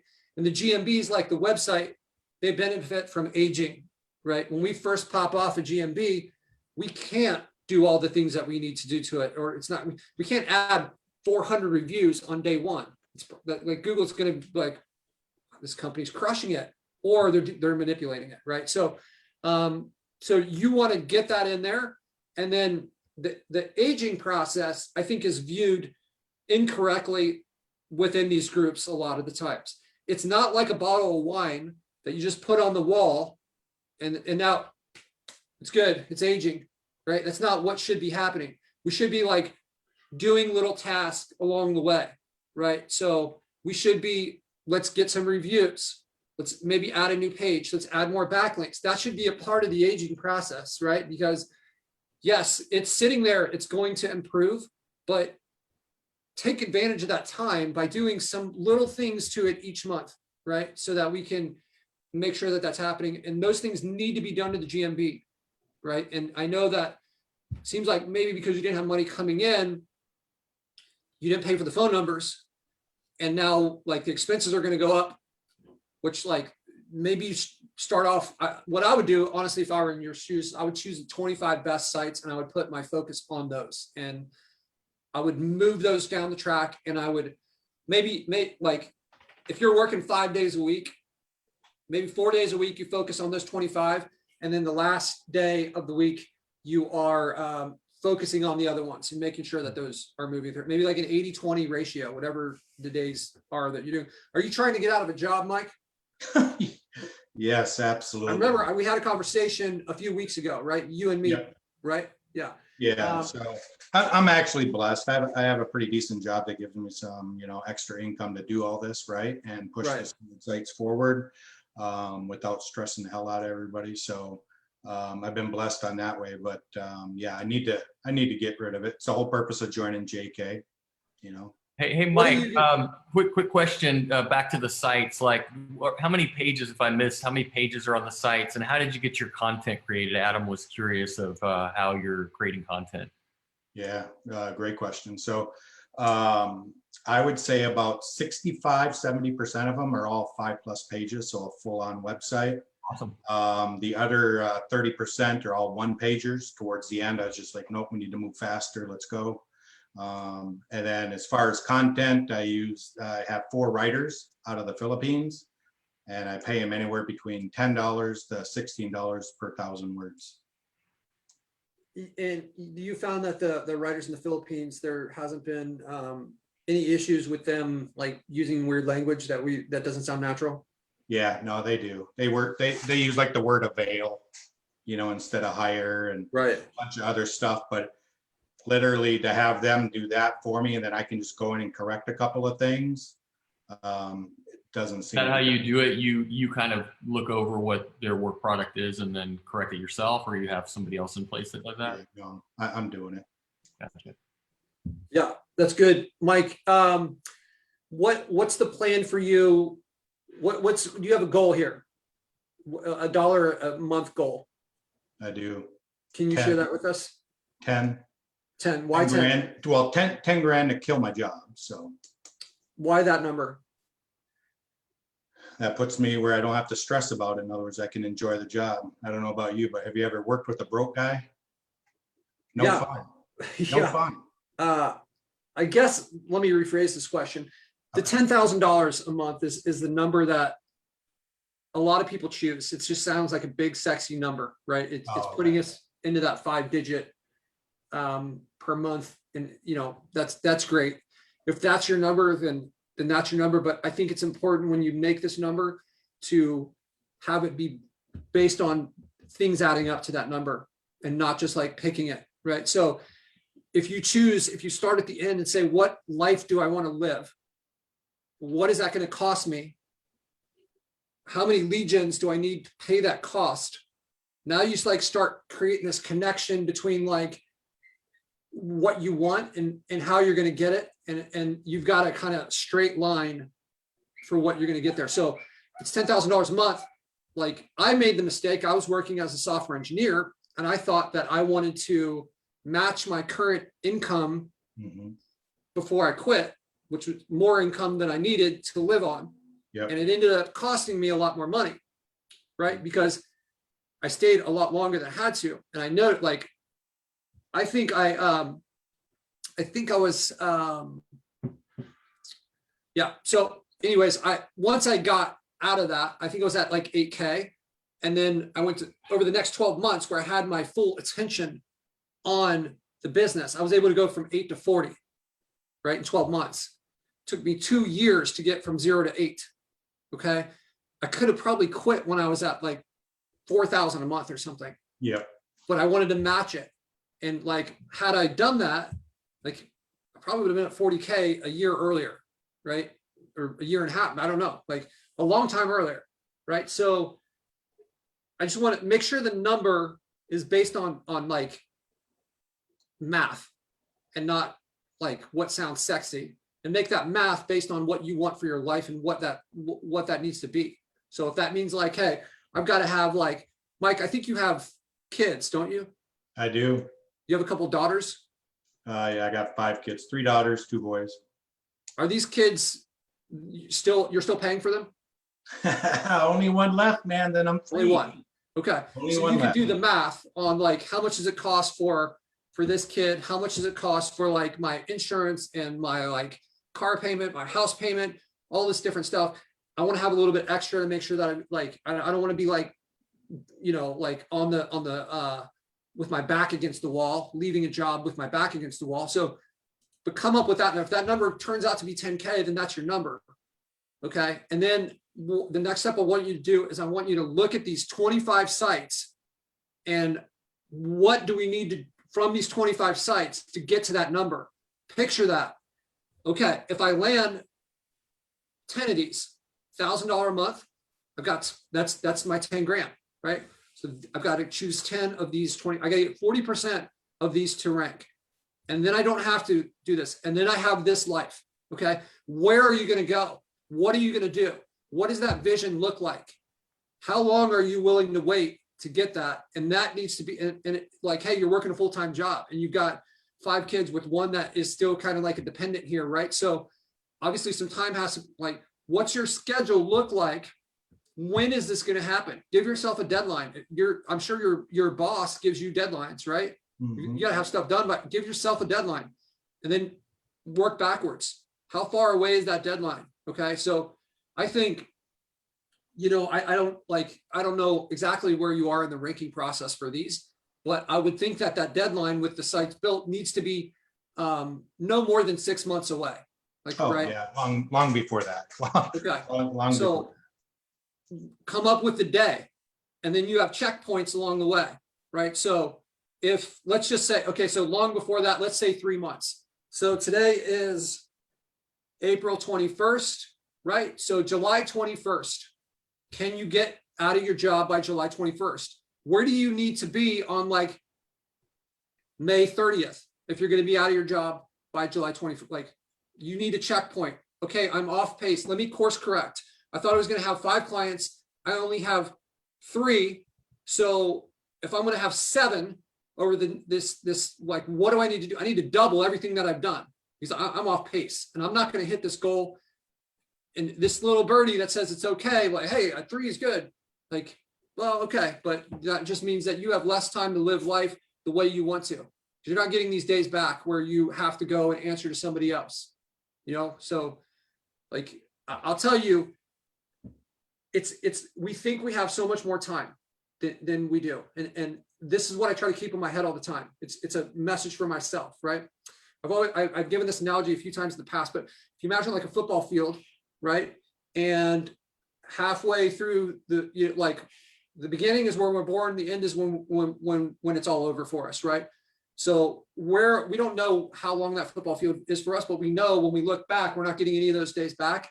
And you need to live life on your own terms. So you've got to get on the other side of this as soon as possible, right? So you've got to get hungry. You got to find ways. And I don't know your story. Maybe you're already doing everything. I mean, it sounds like you had a tremendous amount of output here with 104 sites in 7 months.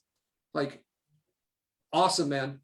I think changing that energy to this other direction and pointing the fire hose on the other way is like, I just want to make sure that you're hungry to it and realize like what is at stake here. And I don't know that you're not, but I just, for the rest of the people out there, that's something that needs to be in your head all the time, right? Because people are like, I had a developer die a year ago. He had, like, I talked to him in the morning. We had talked every day for like 5 years.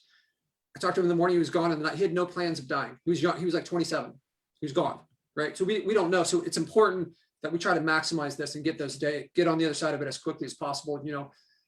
I'd spent all this time doing all this work.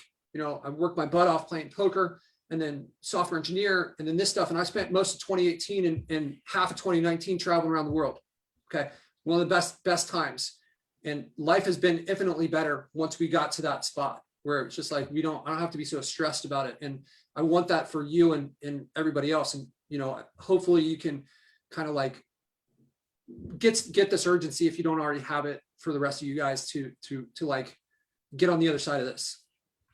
Yeah, no, I got it. Trust me. I have every inclination to walk out the door on the job, right? That was the whole purpose of this. So I'll do everything in my power to do it. Just, I'll be honest with you, a couple things and a couple questions I had for you. I feel like I'm kind of stuck in the mud because now I'm changing direction. So you're right. Now I have these 100 empty houses out there. So I figured out, okay, 13 of them are on page 1 or 2, but I still haven't gotten to the rest of them. Is there an easy system you have, or can you add this to Lead Generator maybe, where it would tell you the ranking of the sites? I mean, do you have an easy solution for that instead of looking them up one by one? So it's such a subjective question. Okay. How, like the ranking for what in what area for what term, right? Right. Or, the keyword. yeah. So one of the things that we're going to be adding into Lead Generator is the ability to make up your own fields for companies, much like we've done for the leads, where you can make those fields whatever you want and then put those in there. Additionally, what I'm really want to focus on is expanding like the dashboard and a lot of the like leads by company, the reporting in there, and then blending in parts from other parts of the application. So for instance, we've introduced the heat map averaging, and now we've got the group by averaging. So what if we had like a list of all the companies and it had your heat map average for each company next to it? And we're going to be adding in Google Analytics. So Google Analytics, it has your traffic right next to it. So that way we can kind of look through this stuff. So I think that's ultimately what you're looking for. But as a part of that update, what I want to do is add in that field. It's hard for me, like, how would I know how, like, when I say what, like, how's your site ranking? Like, we can say, yeah, it's on the first page, but like, what does that really mean? If you're going to turn that into something that you develop, you've got to have like concise rules. How's it ranking for one word, a bunch of words, in what area? Yeah. Right? Like, so that's the challenge from our standpoint, but like, I'm been thinking about this a lot. It's like, how do we do this? And part of it is like giving scores. Like, we're going to have what's called an LG score, where your company can have a score based on certain criteria, right? Like, hey, this is your Google Analytics. So you get points for that because you've got like so much traffic, it's going to give you points, right? So we're going to create a lot of algorithms for different parts of the system. So like having your GMB completed. Okay, we know that's 100% complete. That's an indicator that we think is going to improve the amount of reviews. Maybe for the first like 10 reviews, you get 3 points, and then the next 10 you get 2.5, and then we come up with a score based on what we've seen the trends in other areas. So I think this is some of the AI that you're kind of looking for in this. It's just like, how can we make it easier to know how we're ranking? And it's just it's a hard thing to take some of the stuff we can go when we do these searches and then turn that back into something that's an actual system that happens automated, right? So does that Okay, answer so your question, Mike? there's no program out there that will, like, I can dump in my keyword that I'm trying to rank for and it'll tell me my position on 100 sites? Or there's no shortcut that you know, because I'm sure Well, yeah, after if all you, this time, you probably have you more could than. buy things like Mangles will do it, or you could buy, Ahrefs, and you just put all your keywords in your site. You look at it every day and it tells you where you rank. He's You have to asking, pay for it. Yeah, but you can't put 100 sites in the Ahrefs, can you? he wants that to happen on multiple sites at the same time, essentially, rather than like what these tools that Shannon mentioned here, right, is like we put in one keyword in one site and it gives us the ranking for that site, and then we know, right? So what if we did this? What if there was this, what if we generated tied in to some of the through the API, like connected to some of these other sites, and you put in like a list of keywords, and then you set a schedule, and then it just like runs a sync on that schedule and kind of like updates that list and gives you an average from those with a breakdown for each one. So that was kind of like the way I viewed it, which is, you've seen, we've started structuring it that way with the heat map, where it's Yeah, I like, was gonna say like the heat map. yeah.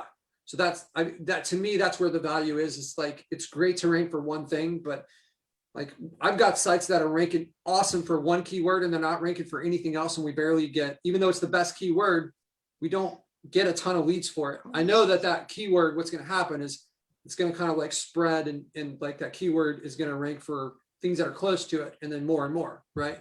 Okay. But yeah, so that's kind of, I do have that on the agenda, Mike, but it's not the simplest thing to do. And like the APIs for these sites are really expensive.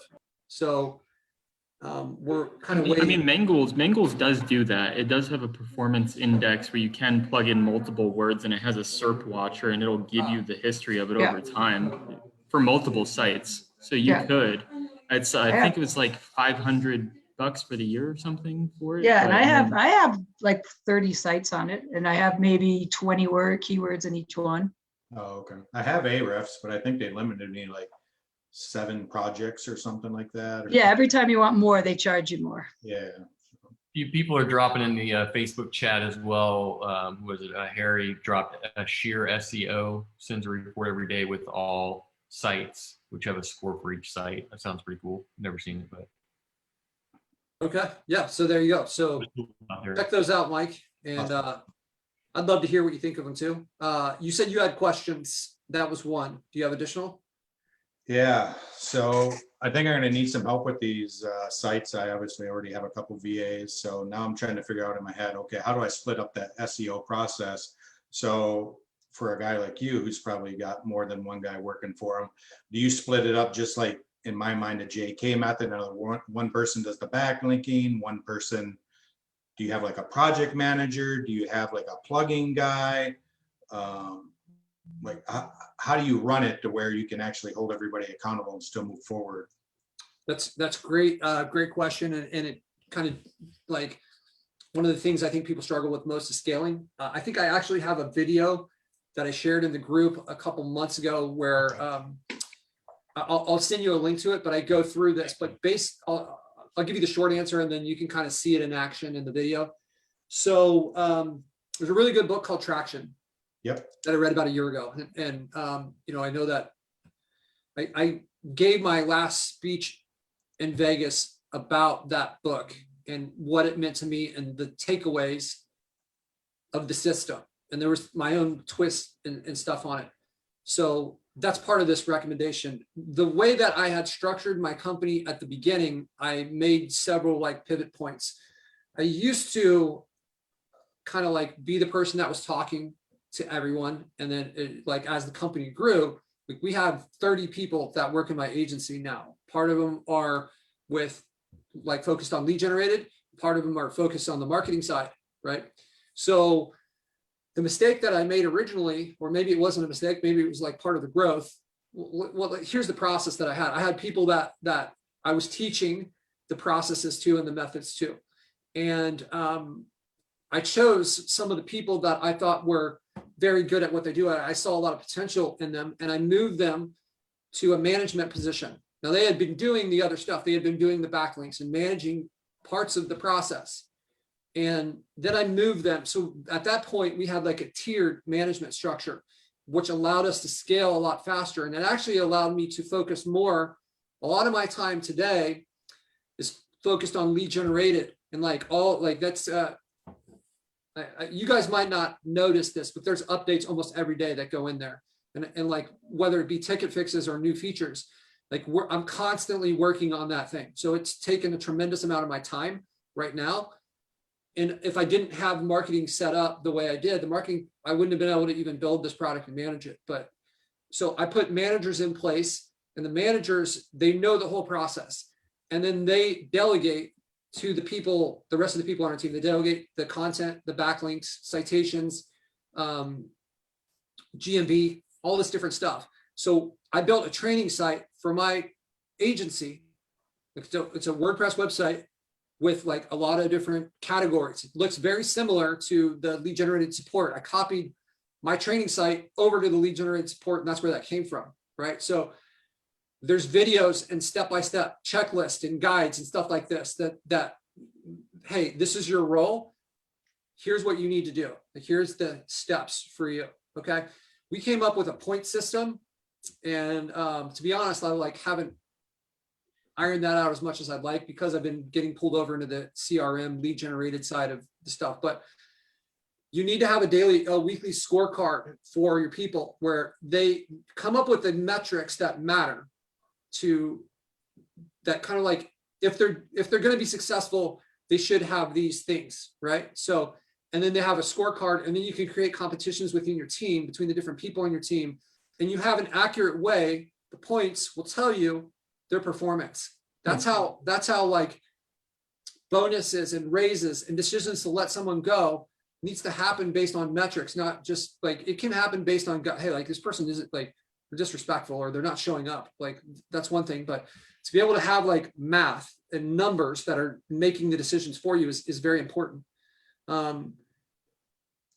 I don't want to have Caleb get bamboozled, but this is like his expertise. Maybe we can get him to join us. I know he was on this call for the beginning of the call. Maybe we could get him, I could interview him on one of these calls, but this guy's like, okay, a GMB should take like 7 minutes to set up, and like this part of it takes 70 seconds. I mean, the guy's like a machine with the way he has this stuff figured out. And then based on that, he knows how long it should take. And so putting all these pieces in place like matter. And, you know, about a month ago or 6 weeks ago, I after having a conversation with Caleb, I started studying like managerial accounting and just like really trying to understand my numbers better and like, where's my money going? How am I spending it? And that all relates to this. You got to have like performance indicators based on like what your agency is doing. And that will allow you to scale, and that will allow you to have these like kind of weaknesses identified, right? As to like, okay, where do I have problems in my efforts to scale, right? So got the point system. So I can post a link to that, or maybe Jeff, if you don't mind, if you can find that video that I posted on Traction, and maybe it's called Scaling Your Business, right? I think it was in this group. Yep, I shared it in this group like maybe a month ago. So I would definitely recommend checking that book out too, because I think you're going to run into some of those problems. I'm using like Time Doctor to track my people. I recently found out that is, they say it's like $12 a month per person. I like to play games with these people where I threaten to cancel if they don't give me a discount, and then like we get a discount. So now I pay $8, I think, per person per month. So tomorrow, thank you. Yeah, just let them know, like, hey, I've solved this other solution. I like Time Doctor, but it's just like doesn't make sense. Is there anything you guys can do on this price, and see what they say? You know. Okay. What else do we use? We use Payoneer. That's our payment system. I find it to be a lot cheaper than some of these other ones. PayPal, it's cheaper, it's faster for especially the people in the Philippines. Onlinejobs.ph is great for hiring. I find that I just seem like I connect better with the Filipinos. Their accent's better. They have a great work ethic. It's just been really, really good experience. I was on Upwork for a long time. I was on Upwork to the point I had spent so much money on Upwork where they had put me in some like special VIP class, and then like moved over to online jobs. And I've been just personally, I've been a lot more satisfied with the people that I found out. Some of my best people came from Upwork, but especially for the marketing side of things, it's different type of people than when you're hiring the software engineers. And I've found that Upwork has been really good for the marketing side of things. Okay. It looks like Laurent has posted inside the comments. Thank you for doing that, Laurent. You're a good man. So that video right there, I think would be really valuable to you, Mike. Okay, perfect. I'll watch that. Thank you very much. Did you have further questions? I don't even know if you can answer this one. I'm just going to say it out loud. It's related to the business, not like life or relationship. I'm not doing that right now. Hey, sexy, what's going on? But no, that I'm having a hell of a time with time management. I'm actually usually pretty good at it. I pride myself on it. But working a full-time job, LeadGen is obviously a full-time. And then I have an agency as well, which is helping me pay for the LeadGen stuff, right? So I have clients there. So I feel like every single day, I really truly don't know which direction I'm going, because I'm going 3 different directions. And at any given time, something seems to go off the rail, you know what I mean? So yeah, absolutely. Different fires require my attention. So that's been a struggle, to be honest with you. It's something that I struggle with. I've come up with some strategies that have really helped it for me over time. So I'll make a list of what I want to get done before I start working, and I'll put it in priority order. And then I will close the distraction stuff, like like Facebook, chat, all this stuff, Skype, turn my phone down. And I use the Pomodoro technique a lot. So 25-minute time blocks where this is what I'm going to do. This is what I'm going to accomplish in this 25 minutes. And I almost look at it like, have you seen The Social Network, that movie? Yes.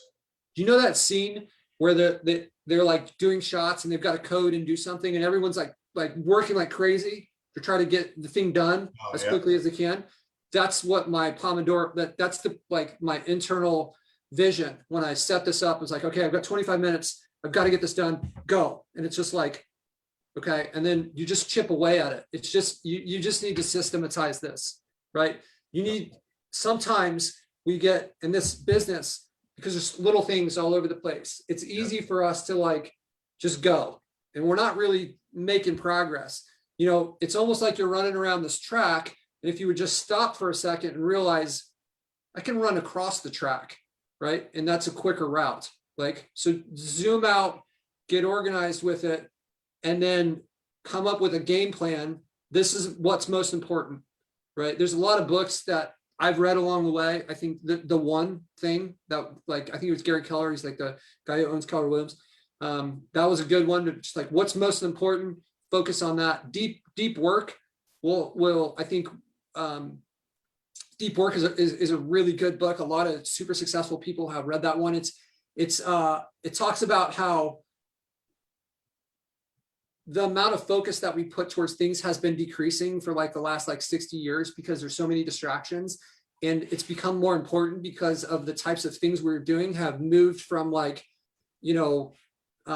more manual stuff to more intellectual things. And the combination of those two things moving in the wrong ways, where it's less focused, more intellectual endeavors, has resulted in the people that are able to focus and do this stuff have a significant advantage over those that can't, or don't have the discipline to set that up. So it's just never been more valuable to be able to kind of separate yourself from from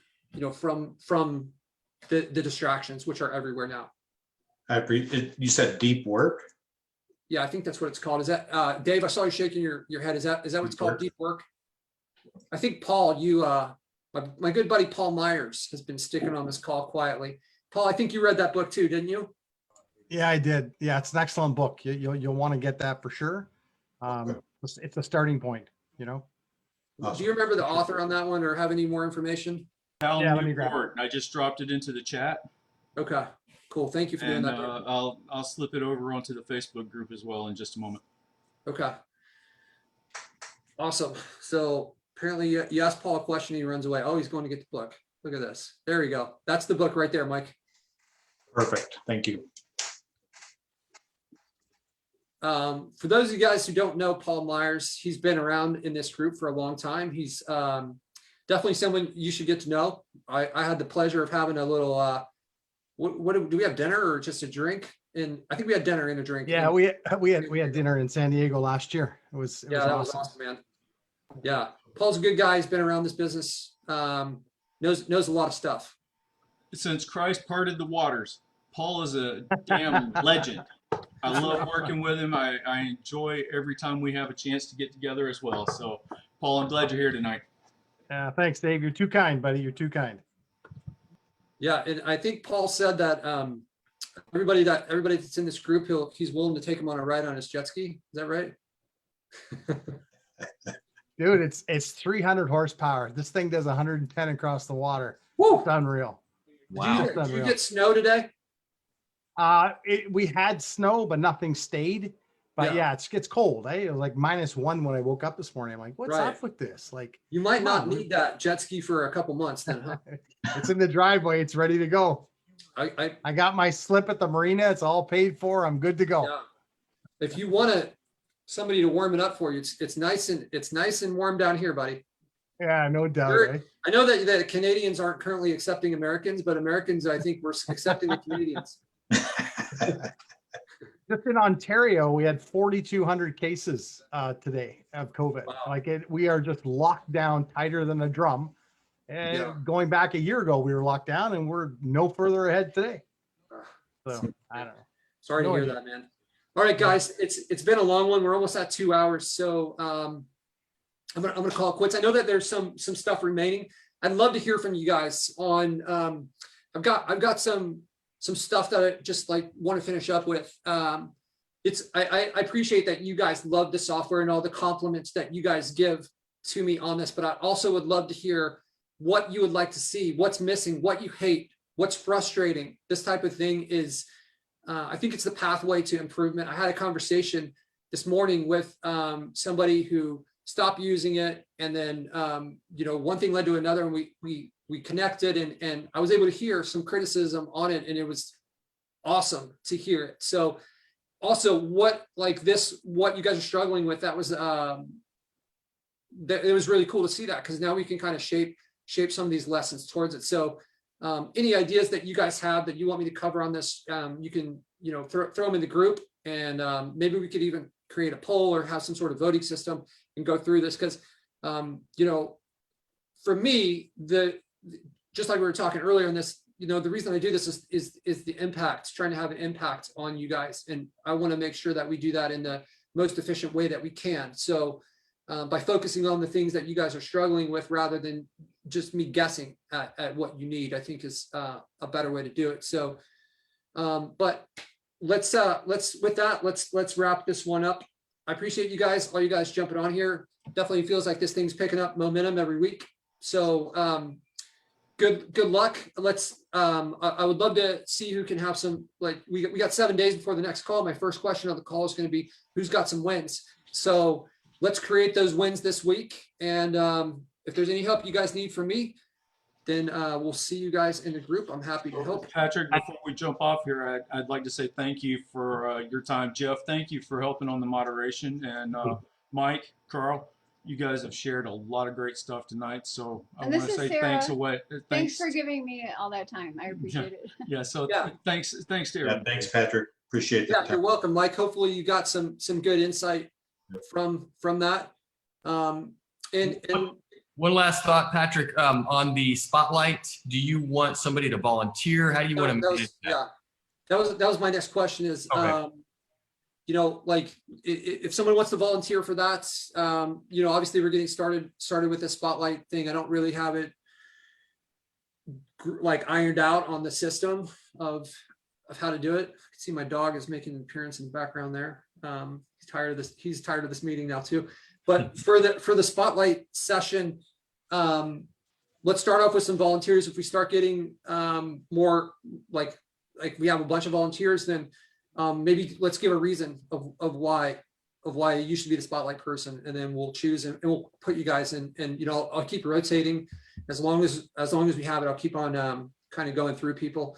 I know for me, when I was going through it, and I struggled to find somebody that I felt like was successful that would give me like a little bit of one-on-one time. And I said, like, if I get to the point where I can help people, I would love to be able to not have their experience be the same. So I know obviously I can't do like one-on-one coaching calls with everyone with all the other responsibilities I have, but the spotlight, like, I think it could be a part of that, or, you know, a piece of that, and maybe, you know, just sometimes a little tweak can make all the difference in the world. So I'd love to hear volunteers though. And if not, then, like, you know, we don't have to, you know, we don't have to do the spotlight if nobody, you know, nobody wants to do it. And, you know, you guys, the hot seat, like, if you're scared of being on there, like, you guys, when you're afraid of things, that a lot of times that's what you need to attack, right? If you're afraid to be on the camera, you're afraid to be in front of all these people, then that's that internal message. Like, you know, Matthew McConaughey wrestling that guy, the village champion. Like, you have to, like, decide if you're going to do what's necessary and be uncomfortable in these situations and take the steps necessary to get you to the spot that you want to be.